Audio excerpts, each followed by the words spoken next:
tu anlan pai so Krista chuan tu se venia zakot YFC in ma tu sei tu ri lo me ma hey Foundation for Drug Free ten en hian kan zui chok na sa tawa member tam jong na pe jong ka soi ka thu soi tu ran lo thu to mai thei ni mi ron soi chok thei nom to mai thei ya chu tiang ve chuan kan lo fe chok ho to thina ke ma hi Global Career Counselor kan shima Brain Gym Trainer te kan nia chu ma chu no pang ho pula hun mani nuam te tia ka thu soi ya tu man mu thu ngai lo ba in lo mu thu ni chuan thil dang in lo ngai tu ti na ni ba chu wang chuan voinia rugal khom te hi na china kan soi tong khan kan future pillars te nia kan chairman na soi tong khan kan chairman ni ka thian pa nia school kan lu thau thina na ming shan po ka sia ka sil bai the chu ni kina lo mu thu lo la kan thu soi do ra poi mo sia ama saperin Christian te kanin ma na bulbui ber chu Bible ani chara ma na train la nia tung khen la nia gam kan dam hun chu zo ni do na bangin Bible ni yen nge thu min shi ti kan ngai chan ma sa ta tu ni se la ni Christian kan ni angin zirlai kan ni boka kan ti tur kan ni ma na poi mo ma saper chu Bible ni tin ni asoi ti ka ni ze la bangin a câu say những cái in tiếng nghe sợi thì cái câu sang sang thì cái ông vàng khá khá chú cái sợi thế cái sợi phật ba anh nhỉ mà sẽ là với những cái sợi thì chú Bible in tiếng nghe sợi thì cái này dễ là vàng in cái này mà nó muốn quý biệt của chú Bible này à vàng in thì hiện cần chia ra ngay lòng ai phải thu phim thế à cho anh bung sum hi pan hi cho anh hey cái Bible man hi karon man chana bi ka karon man chun chú cái chia ra ngay sẽ thiam mèm lòng ai tham mà đúng không thu phim thế bung sum hi pan hi cho anh nấu bằng chút cần nấu ông cô à chuan diệt tiêu thì hay sẽ tổ chức nên sẽ tổ chức nên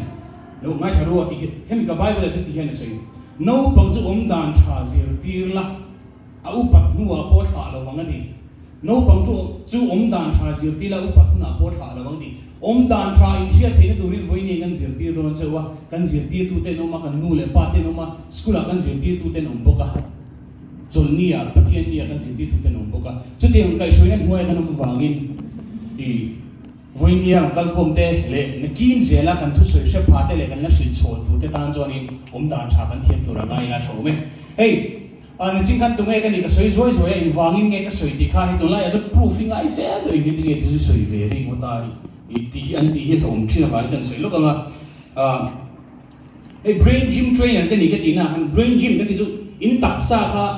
tụi na fit tu chọn cái nghe thì ngay exercise ting cái gym ting cái chuyện đó khát tiền chỉ cần throw cái fit tu chọn gym mà cần về ngay này brain gym exercises cái gì cái nào còn tí bui đâu chơi wa mo anh tiếng in nghe brain gym exercises tu achat nó sang chu thuốc cái ra cái này xia ban parang thuốc cái ra cái này đấy thuốc này cái ra cái này anh chơi cái gì pakat ada mami cakap par ke zuk zukai jale ko yang patung e bali han soi kete sai lo mero thuốc cái bằng gì cái này đi in mo left brain cái này right brain cái này bo left brain and right brain cái này với nia nó có không giống với cái giờ vai left brain and right brain này vết cái nia cái chú cái left chiếc cái này cái đứng tỉ chi nhở với nia nó có không giống cái chút tiền nó thuốc này cái như vàng in cần thuốc cái nó ắt tỉ thì cần soi nga chút ta chuan chút tiền nó ắt tỉ thì giống tỉ thì đầu tiên tu chút anh nghe đi cái tiền nó soi lưu tăng cái chuan in anh nghe đi intelligence system tia sắp trong cần không dễ dễ đó in phim vết là in smart vết cho in lâu sẽ hiển vết đó thôi intelligence system tia phim na pasari kan ne vết mi zong hian phim na pasari kan ne vết Albert Einstein and society is in phim em pakwa ta la ne ti chi ne lawa cái chú mò cà phê nó sẽ thấy đúng không thiệt tất thật sẽ bóc ra bảo qua cái này cái lâu tí chi này lâu này intelligence system thì hit pasari vết cái này phim te hi in vang in nghe phim cái gì chứ anh mong nó sẽ giàu cái này mo thalai in PUBG kheli no men ML kheli no men inom don chiang sa ban ka phartir chau chon in ban phar in se chung kan kun kha kal se ka phartir to lo men PUBG te ML te phone khoi na satte lu tu te hi that lo na kan sil lok jau to soi ka lu tak mai chan chu mo tian game sim ko jun te kan khel ta ro tian kan vision intelligence kan mangrin ta ka cái chỗ cần games खेलना cần कुछ trăng thì cần phong tan cần कुछ chúng ta fit mà cần कुछ trăng ta fit mà tung nghe tiền mai missing games khel ngai tu man om lo tero tiền tung nghe games khel ngai tu man om lo a intelligence sang zo nga chu chuan pakhat le chan ve ni vision kan ti vision intelligence kan ti visual intelligence chu a intelligence sang zo pakhat ani chuan ku chung pui che hi a intelligence sang zo nga chu chuan kinesthetic intelligence kan ti kinesthetic intelligence patni ne chen changa gross motors kan ti le fine kan ti ma fine chuan hen and eye coordination che controller ni ku chung pui che control kan intelligence pakhat le chen ve che control din ani chu wang chuan tu nge alu hi le in tian in buk lo in le ngai nge tian in le chi dem o than tok chan ti ngai lo imbalance intelligences nei thei na chan chu khat ye nga intelligence pasari zinga pakhat le chan I man vak khan imbalance intelligences khan the ashin the chu wang chuan in games khet vak te thalo ni ti khalo shemula kan chi masat du chu ni senses jina kan CM kan on soi to senses in the world kan tia machine senses kan ti touch smell see listen hear senses kan ti zong hi machine ong vek eng wangin ngai mai ni ching chung hei phone ani ti ka sia ka khoi mun lo tok phone ani ti ka sia eng wangin ngai mai ni ching chung hei pen ani ti ka sia ka khoi mun lo tok eng wangin ngai bible ani ti ka sia ka ke mun lo tok bible ka sia nem men ti eng wangin ngai khat ye ka eng wangin sana ni ti ka sia ka senses an ka thun nem to lu tu ba chu wang chuanin I senses kan memory ne ya mathematics te I wang nge cho tu ran ti by heart sin in class 9 ni nine simple sa mathematics kan by heart me ma thum le chat be ba ka no a cho tu kha lo ni kan senses an thun tu kha lo ni wangin kan si ti tu te pon ni wang nge chokro an ti chin an ti thin na chan khani tan mo chu ti ang chu pathian ni na min siam dan min tin dan ni da kan intelligence kan ni dan ni nang vek man da ai an lo thin ba ania ke chu ka mo ke chu ka fin in ti san da scientist and online scientist ni ve no tan tak na chan chu ti chu ni engineer te architect te online doctor te online ni ve lem lo kan tak na chan ka ka ni kan nei ro kan nei in nang vek kan man da ni an lo wa nga dang lam chap ni chu ma chon pathian ni du sak big nei in ang ro ani chu pasari pariat tal petem ati lo wa ani hi chu anu le pa engineer me pura du sa kom lo ve panga kan pete ati lo ni chu ma human development kan ti zong te mo brain development kan ti zong te kan chu chuan pathian ni tu sa kane nang ve lo kum eng brain development stages sang kan soi do na eng stage ang nom lo chin che ro 0 to 5 kan ti hi an pien ni patanga 5 kum ma kan ni first stage brain development ni mo you know ma'am amla tara 6 to 12 kan di second stage development and 6 to 12 you know ma'am omlo 13 to 18 kan di third stage kan dia kan om thuk do ban phat den kan om thuk do si 13 to 18 kan di third stage brain development kan di this one fourth stage kan di to 19 to 28 kan di fourth stage brain development ni tani tu da zon machine ku menza khen kan ni nan thua ka thang chen menza ni chen isoi zoi I thi pa kan soilo international school Delhi ka thola jon mo zona kan sar kan ke banan par lo o nang ti sel lo khopin banan par mizau jo mo zona kan zo tan mai kan kum ma je te hi development kan na chan pa kan ni zona ni chuan why factor kan te zona ni chuan answer ni ma ni don zona i ron zo khata ka zona i ron zo ka chan lo je ring su cho mà dân zone này này các chán nào nồng mà giờ chuan ít xe tụ bạc các chán này nồng dễ là ít phim thar sắp tin này dễ là này mình giàu cho cần cuốn dễ là một thứ sợi dây họ cũng được interaction time cái cái anh tắc tắc thì là vậy cho mà dân với đi chẳng với đi rồi các không chúng tôi next trang chuan đi sợi số tụm tụm này chán nó mua là ông thì là vậy chán nó mua cái gì các sợi lâu đi lâu bạn các chán là lâu đi lâu bạn thì cái lâu vào là soi ngam lo tin ni chin ngai dan ron soi de kha interaction time tan ni nga y factor kan tackle ngam na te ni chin ra ni acha mo it's only kum som hi pare kan ni thakin kan khro ka thanga kan jing ai khro thang to lo kan tam te me nyo ke pho ka thro ka thang to lo nia mo nimma asela khro thang to lo kan ti hi a fifth stage kan te 29 and above zong fifth stage ni to wa ta stage ma te ani to lo na san chu kum som ni kan pariat kan ni kan thro ka amateur to ni amateur to awangin a hun lai a than hun lai tu na in a chang vel brain third stage development ang vel man hun laya kan in po fan that chuan nakina mi smart mi intelligent in ni thina tu chance ka sang tin ani chu tiang ni lawa fan rubber po fan lai ta chem sian de te iwa to se chuan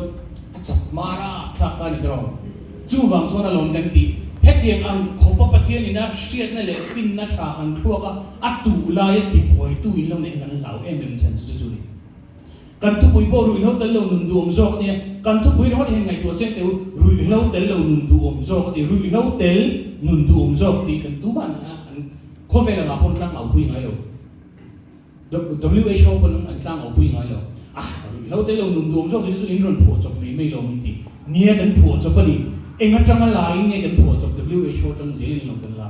kan pho chok te po hi mo chu wang chuan voi ni ro kol khom chu thalai third stage development om ve ken in ziti chu fourth stage om mi in lo me the ang to lo me the kha chu report lo ni ta se tin kan pi le pu kan nu le pa ta po kan chief minister po hen mana program kan ni na min zot to a sha la sia ni mo sha lo mo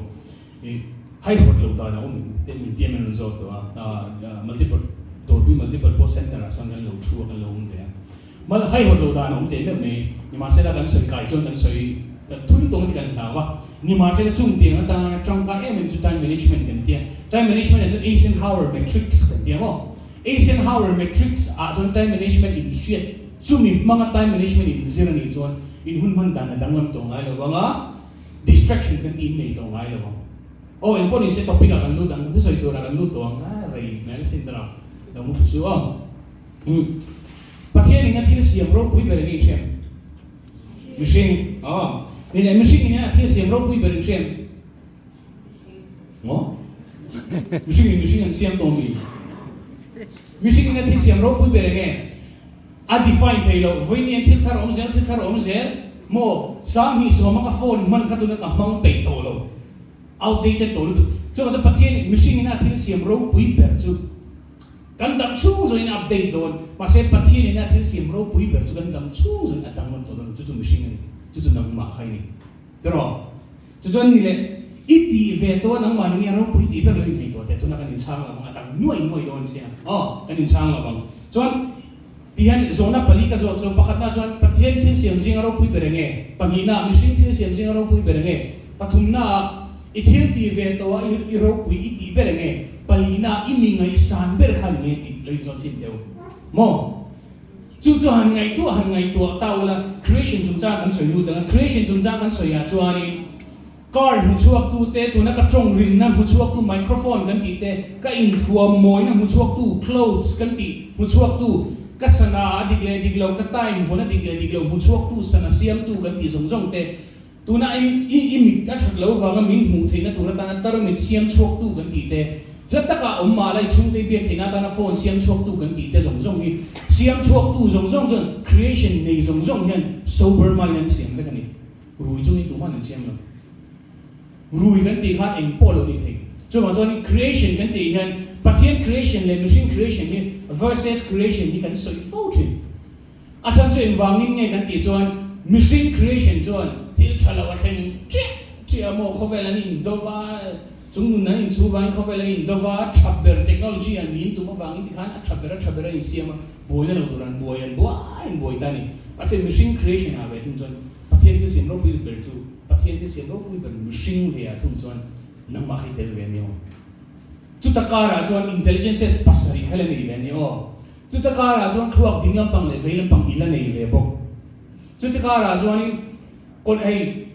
zan khoi le kha zara zingkar ka thingin le chin ti no men ban phalakan khati ti khai wangi kan bi chon kan le khasidan style dik lo wanga ni i thuak chak lo wanga ni lo nia i le khasidan style dik lo wanga thak dang lam zeta dik thei tur nia chu wang chon ni khatiang ang ila in shit fia che lo wanga ki ma chu in ma kan ni ve lo wanga ti ril ru kha positive ni lo de negative de kha emotions clear dia kha chu thil dik ni lo ta ni chu wang chon voi ni kan soi tura chori khatiang ang pathian na creation asiam zinga athil siam ro pui ber machine zinga voi ni song ni atong met tiam hen kan tel vet ta ni chu voi ni a hiani kan ni tur ang kan ni theilo na ta na dal tu thing chu rui lo kha ni thei ni chu pathian min siam ta nai rui lo leng le lo kan ni turin kan purpose ang kan om thina turin dui no leng me no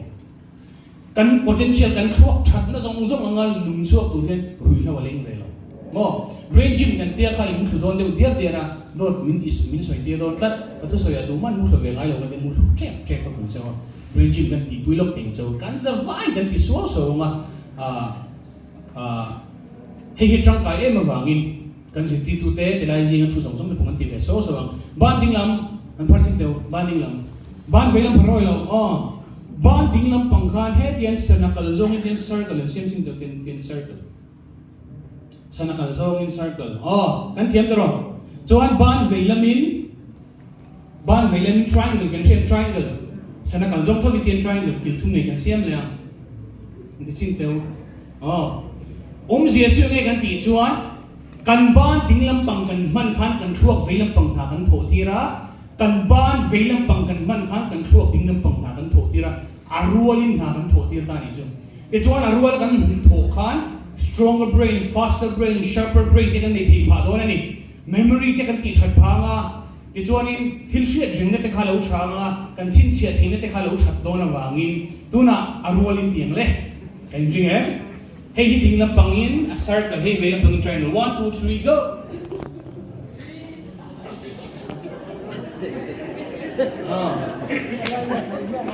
khát chọn ôi đâu nhà rùa thì chả chắc cũng khá đẹp đen hết dia kan ti kan right brain le kan left brain kha kan sync ta ni chu kan member check hadi chu ka short wal nyam to ba lo ti thiam to mai thai khát dia khap brain gym kan ti zing mi te ni tu na hian brain gym kan ti hian eye exercise oma hand exercise oma leg exercise oma ka full body exercises oma ka khát ing che khan ki te pun lo ti thei ni all some mel te wala all some mi silo pakhat ti ti le chau ti hian motor ke kan zong in hi ding lam pang ti kan ti ra nga han tlan ti le chi de chuan ve lam pang chu motor ke bag zong in het ti zong yan chuan a rolling kan tiang 1 2 3 go you see take to tera ti de ulo di play te lo het dia kan ti khan he hian helam pang hung zong helam pang ma zong het dia akal khan left brain le right brain exercise sham te dei ni chu in chu dia men ha brain gym exercises kan ti zi tam tak zinga chinghi le kan ya het diam ti mai mai te hi hey brain gym exercises ve kan ni het diam ti mai mai te hey in mu dia men hey het te brain gym exercises ve kan ni ta enge trong kai na kan ti chun memory ron build ta stronger brain kan nei pa sharper brain kan nei pa faster brain kan nei pa so the brain gym memory kan ti trong kai tu ne voinia ron ti te hiani nakina ti chin ro in huna in dona te ti chin ro nakina breathing exercise te po soi cha kom khop mai ma second soi kai shi lo patan ti joni brain stage kan ti chung cha ma bi ga han soi kai kai la ha ti sang sang in 0 to 5 6 to 12 6 to 12 30 to 18 19 to 28 ya 28 and above kita atam tunai kan chen tok karinga 28 below and 28 above kan chen tok karinga when competition and don't tai lang chon ai hen lo to lo mai thini acha chu khuak po fan lai mek memory thil tha tam tak thun lai mek in ni wang khan a strong zong na tu a sharp zong na tu kha a chen ta sang em ta chonin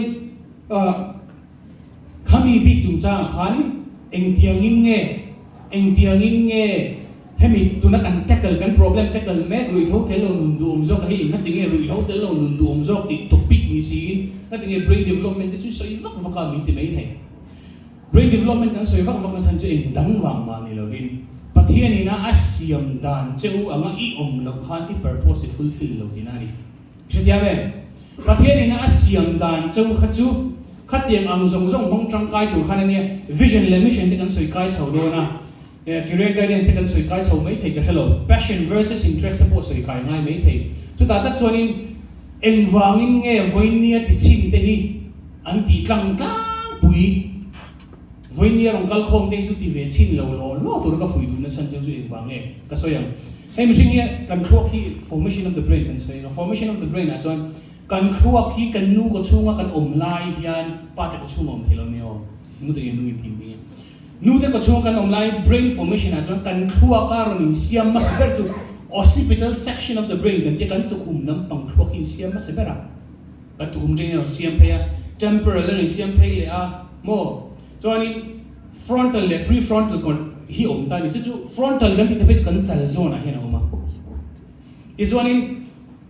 heta memory kan ti kha tilai occipital section of the brachial temporal ate aram om phei vek to ni ma sila chia le thasiat na chu heta la ya chi hino kan chal zone a chi hino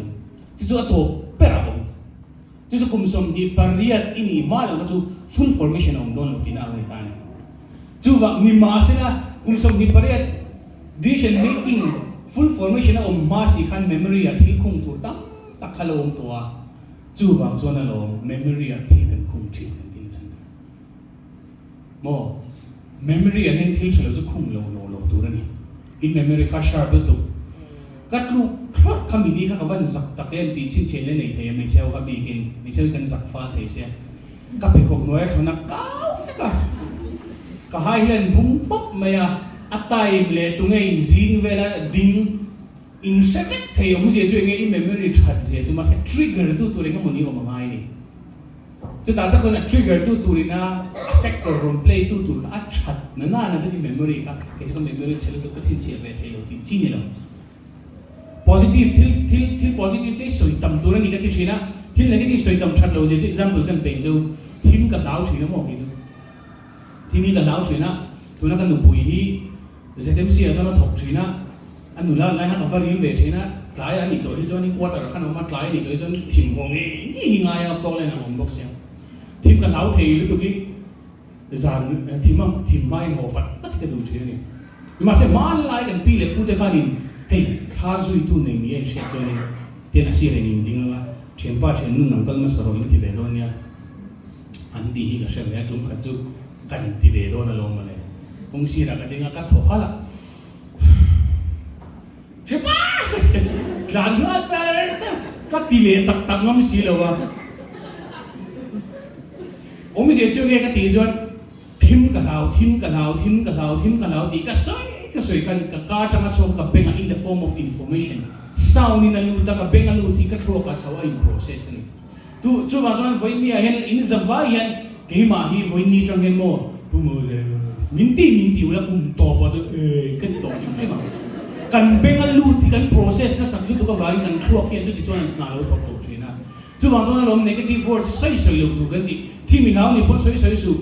ti chuan in mani hi a in fui thei ti po kan sai thi mo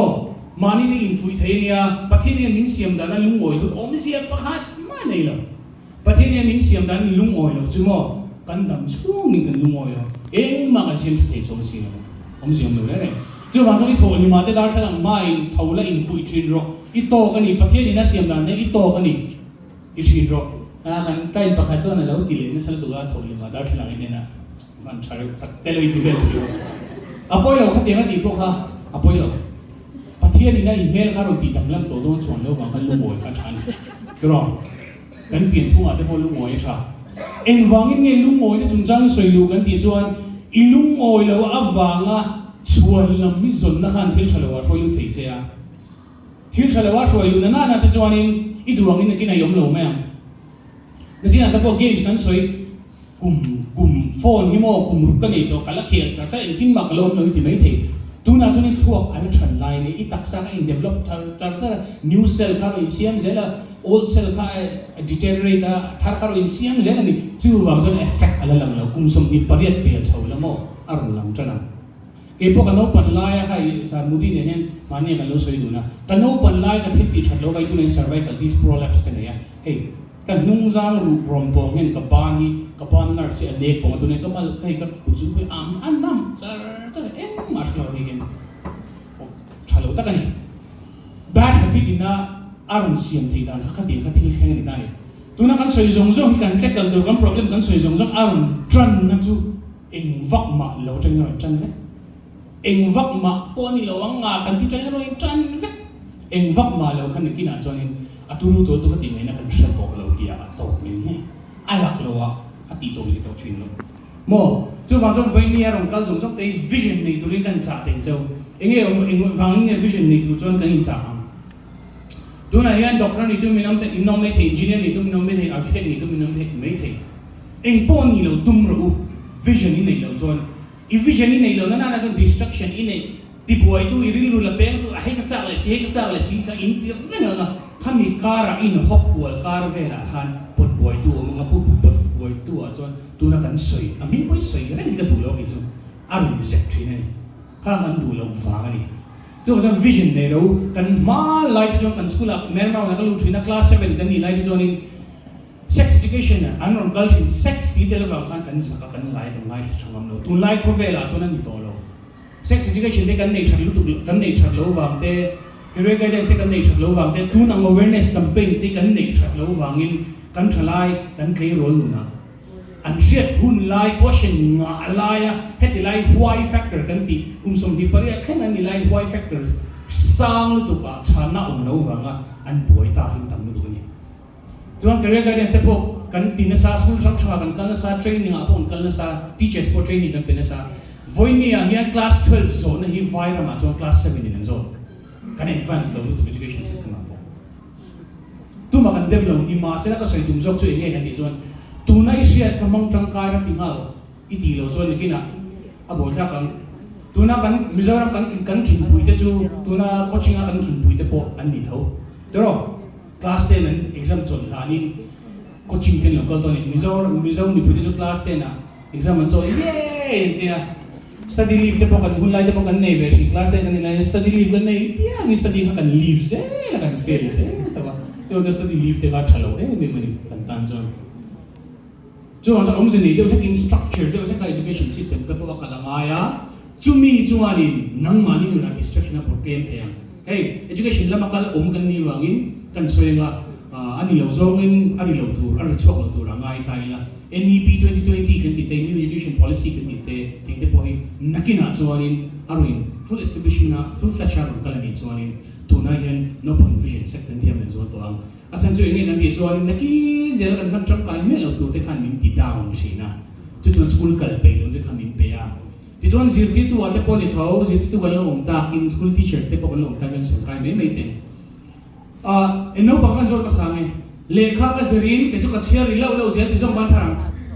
ban phar zel chin teng chiar lo chu ka thiam lo ti jong ni le chiar ri king ka thiam lo te ke en mut thin ti jong ban phar le visual ni khang ka chu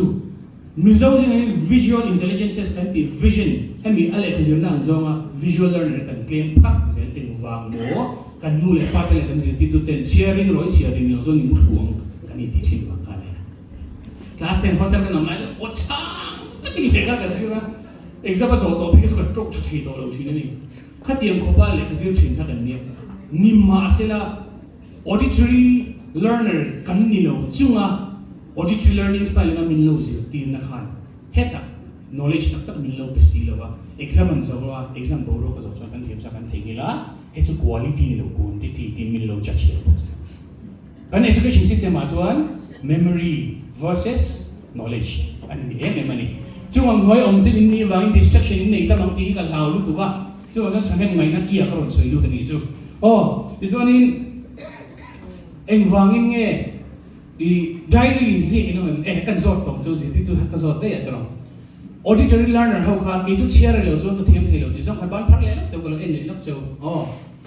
chuan visual learner ke chu ka chiar ngai ka chiar ri heta kan ni sa ma ke chu ka chiar bai ka tak sai no ni tai cheo ma ka thu le le lo ino mem no no le ni ti kan soi fiang kinesthetic learner in ni auditory learner in ni pokani ni zo trong gam chuan zong si sian chuan an ti le de ro zirti tu te ino om ta in classroom ma chelo om thei lo ho kha zong si sian chuan ni lo ania kinesthetic learner ni kha kinesthetic learning style nei re re chu classroom chunga asira te thutir tu kong khar ne ate cheko zu zu om tir tu khate kha an learning style ni wangin thul he le la zero i ki chun double punishment ni pe an zir dan style ni lo an thul he le thei lo chu tin chu no mem kinesthetic learner no mem ka klai pakhat pe chu mo sofa ina ang kun sofa kun chung in le kha zir thin an min thila ni ma sela counseling kan an ti nuwa chon anu khan sofa kun kha chung khan le zir khan phal ta apa star cha to mai si khati te khari chu wa to voi mi ar khal kho te chu gu chu i zira gu ka to be do ni sofa kun ka kin kan zira nga e ko ni se khati an kan nam mani han differences om dang lam na om visual learner in ni wang kha ni thiam thei do lo ti na ni lo auditory learner ni wang kan thiam thei don lo tina ni lo wa kinesthetic learner ni wang kan idang lam big lo pathin ni na siam dan chen ni kha idang lam big na ngat ti nge ti ril ro zo lo ong khan thiam thei lo big ma ngai in ngai na in ya he ti lai society ma a culture chat mo ne khisi dan te po style chi ni ma soi kai chak khop me ni po ni se kan kal rei tu nge khat yang ang kha dang lam na awanga change of na sel tu awanga I chen te anga I om ve lo awanga mak big dang lam big dik lo big ni ngai chen na khan Israel tui lo na pe che ni chuan apoi viaw Israel tui lo na apek che khani school culture lo culture pe lo na apek che chuan school a lekhai ju pe lo wa distraction inenga enga mo school kan sung ti tu reason chuan tu na kan soi lai ni lu tam tin na wani inje dia me chu ma khat yang mi khai lo ni point pom ro chiang lo me ro en kur me ro chekual me ro lam pa pon lekhai ju me ro ni thiam thein tu ni chuan poi lo khat yang am distraction in nei thein tu lo sim ka chu ani phan sak thin ani chu ma khat yang ang zong ai ti thein tu te khanin tin zan khoi le kha ka zera zikar ka thing hil le vek thin ti te kha in thiam thei lo wa ni lo ni ya in le kha ta style tik lo wa mai me zo ka ni memory that kan te hai hot lo dan te kan soi lo wa nge imo thil pakhat diary je ki no mem diary je ki no mem diary je in that je chumo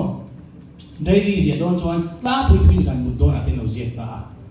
a chan chu voina chu ka tia dar jan chu ka thowa ta chu ka tia ati te khan an ni khata thil ti ka a recall khale ngal feka a recall khale zan a recall khale ngal feka ba khan a recalling power a brain a khan recalling power ka exercise chal sak bi na ni je dia me jinga dar jan chu chu ka thowa ka ha ka no ta ka mai ka phile detail ngai zia pe chona tra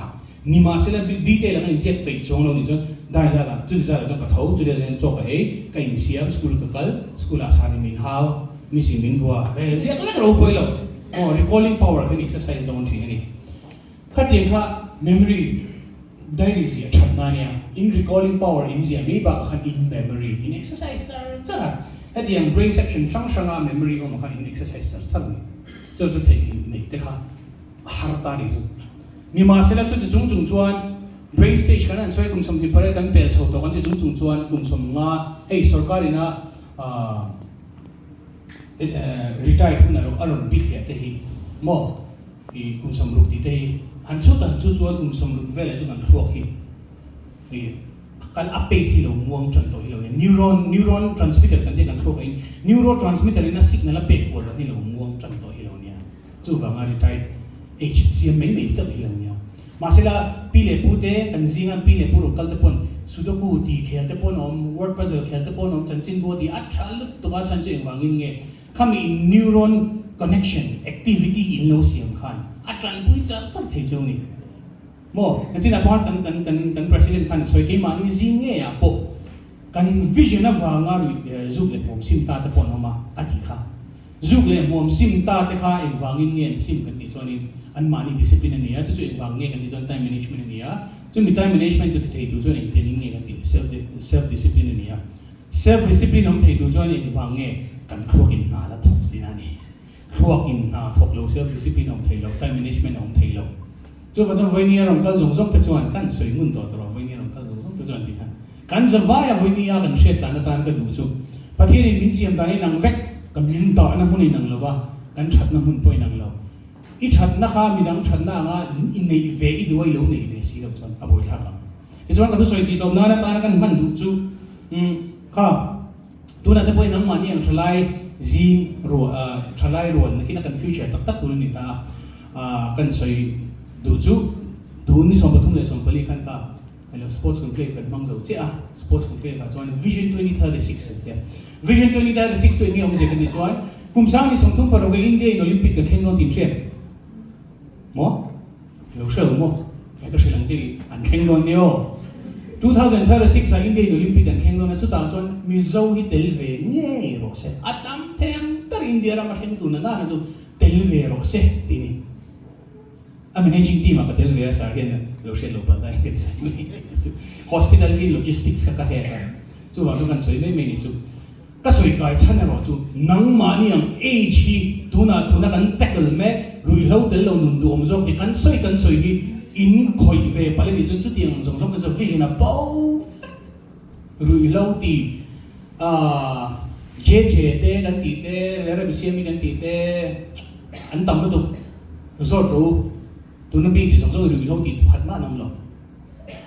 chứ hoàng tôn với nia rồi con không giống giống in Asia hiện train thì develop thì Asia ni lại cả in thuốc bộ phá ni lại cả ron bol tal tu ron tiboy tu in ông hakan du lo nga với nia ron soi cái này cho mà trong với nia hiện phát hiện na siam dana chứ quan lungoi to kula phát hiện na siam dana chứ ka in appreciate thì mà brain gym kan kita kan soi giống giống ka detail soi na kun ni si lawa detail soi sa ko mo kapag about talk ching ka ngay trying to make kaya about talk siya ingay halaton may naman som na lang naman ay fin ka lang siya kaya huwag mo rin nga ni tilcha titur ka ni John kaya huwag mo rin so siya may ulat ka doon ato na tak katusoy tito nga nakaman rin John FSC puli chang li ka fanuming ka po chan po ni ani ngay lom kimitin ka po lalpa John lom ro ka tilepek siya ng lom ro ati Saptong John rejoice in the Lord always and again I say rejoice ati Kat kataring mo kin long turin minan tinas ko pa. Ing wangin nge long turin miti.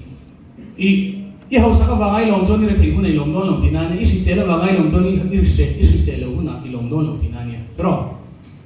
di Johnin ipasa wangay long John i fel na ilong don long tinanya. Til cha wangay long John til cha lo ron ken ko na ilong don long tinanya.